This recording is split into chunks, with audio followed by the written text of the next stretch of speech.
Adakah doktrin struktur asas akan melemahkan sistem mahkamah syariah kita? Jawapannya, tidak sama sekali.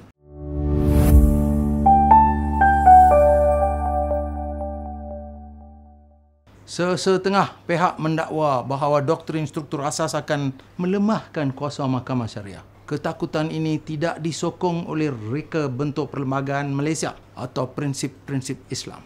Perlembagaan Persekutuan mewujudkan sistem pluralisme undang-undang, mahkamah sivil dengan kuasa persekutuan dan mahkamah syariah dengan kuasa negeri atas undang-undang Islam. Susunan ini telah wujud sejak merdeka pada tahun 1957.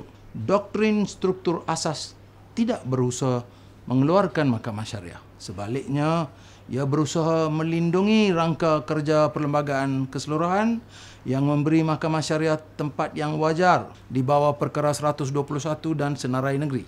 Doktrin ini sebenarnya membantu memastikan sebarang langkah politik mendadak tidak boleh menggoncang keseimbangan antara bidang kuasa sivil dan bidang kuasa syariah tanpa menghiraukan struktur perlembagaan. Ia mendesak bahawa sebarang perubahan mesti menghormati had perlembagaan dan prosedur yang betul. Di Malaysia, Islam mempunyai kedudukan istimewa yang diiktiraf oleh Perkara 3 Perlembagaan. Doktrin struktur asas melindungi pengaturan ini dalam rangka kerja yang lebih besar bagi monarki, duli-duli raja-raja Melayu, berundang-undang, federalisme dan hak-hak asasi.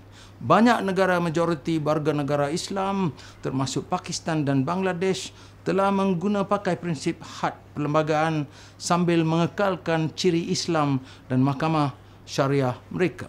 Negara-negara ini menunjukkan bahawa melindungi struktur asas perlembagaan sebenarnya menguatkan institusi agama dengan memberi mereka kestabilan perlembagaan.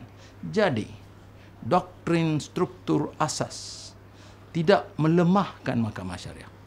Ia membantu mengekalkan asas perlembagaan mereka tetap stabil, tetap dihormati dan tetap dilindungi sebarang masa. Ia menghalang sebarang kumpulan daripada menjejaskan kedudukan Islam atau mahkamah syariah melalui cara yang tidak berperlembagaan. Terima kasih tuan-tuan dan puan-puan.